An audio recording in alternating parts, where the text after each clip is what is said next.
What is going on, guys? Money Webby here, back again on Wednesday with a beautiful 11-game slate here tonight. And I got 6 of my favorite plays on the slate, my money 6. So before we get going, slap up that like button if you're enjoying the content. If you want these videos every single day, goes a long way. Over 150 likes would be awesome. So thank you if you can do that. And also, if you haven't subscribed yet, definitely do so to continue to get these plays every single day and all that good stuff. You can hit the bell icon after you subscribe to get alerted every time I upload. We actually were able to hit over 7,500 subscribers yesterday, so thank you so much. Let's get into it, though. Joel Embiid, first guy up, with Jimmy Butler likely out tonight. That means Embiid's going to have a super usage kind of night. He's been frustrated with his role in the offense with Jimmy Butler there, but now he doesn't have to worry about that here. I think he could honestly put up over 20 shots in this game and go over 60 DraftKings points. So a really good upside, an extremely good matchup. The Nets are a bad rebounding team,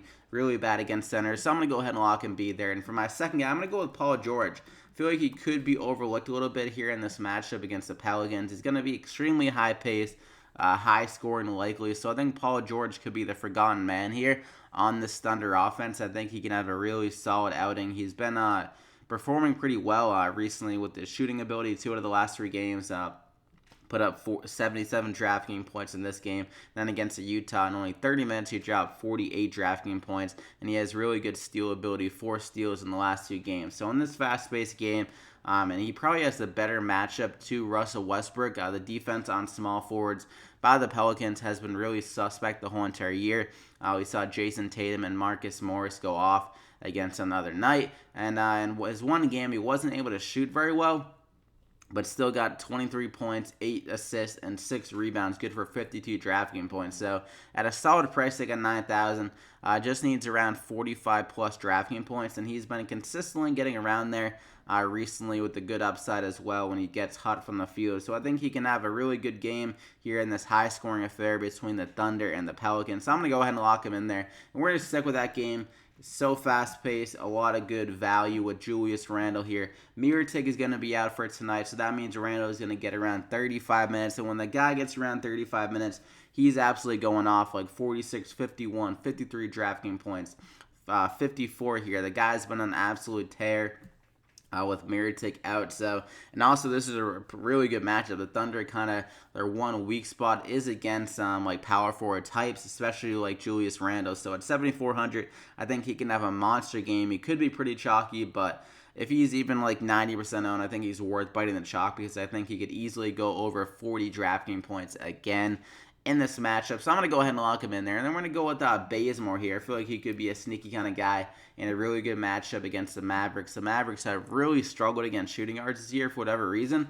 And Kent Bazemore had a monster game against them earlier this year in 33 minutes. The guy dropped 53 DraftKings points. 32 points in the field. So it's definitely a susceptible matchup to shooting guards. And Bazemore has more possible shots going up with Taurean Prince still out.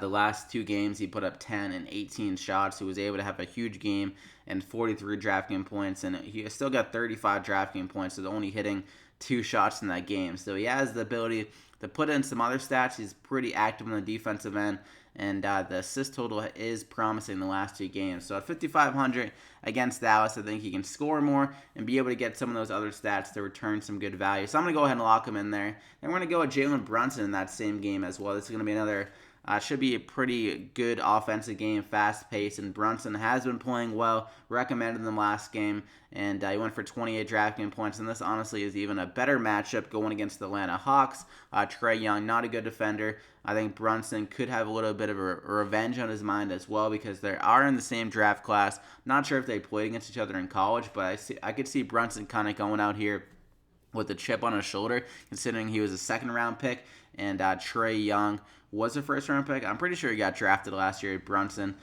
So at 3,800, just with the amount of minutes he's getting and the ability he's had in the offense and that starting role with Dennis Smith Jr. out, I think he can have another really good game here at a good price. So I'm going to go ahead and lock him in there. And for my final guy, another value guy that's really cheap with Jimmy Butler out is TJ McConnell. I'm imagining that he's going to get around close to starter minutes here again with Jimmy Butler out, because it seems like when Butler is out of the lineup, they prefer to go with a guy like TJ McConnell, as their bench is kind of some weaker, under experienced guys, but McConnell has the experience. He's played pretty damn well every time he's been on the court, and his minutes already have been kind of trending up recently, even before the injury to Jimmy Butler. So I think he can have a really solid game here at 3,500. He got 28 minutes against the Pistons after Butler went down, and he put up 14, 4, and 6.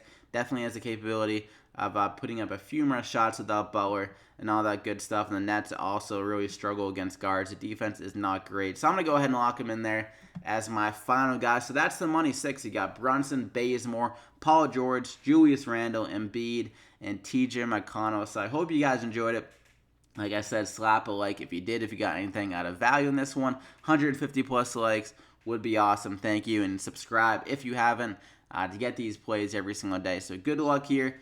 You can comment any questions down below. I'll try to answer it to the best of my ability. Follow me on Twitter as well for any updates on the plays. Yesterday was a little bit of a weird slate because the Kawhi Leonard news. You would imagine that the Raptors wouldn't be able to blow out the Clippers without Kawhi Leonard, but they did. So that really ruined Tobias Harris and Gilgeous Alexander, who only played like 2.5 quarters because it was such a blowout, which is really surprising without Kawhi Leonard. So that was a weird thing. The rest of the plays weren't bad yesterday, but let's see if we can have even a better night here with all these guys going off, hopefully. So good luck, and we'll see you back here again next time.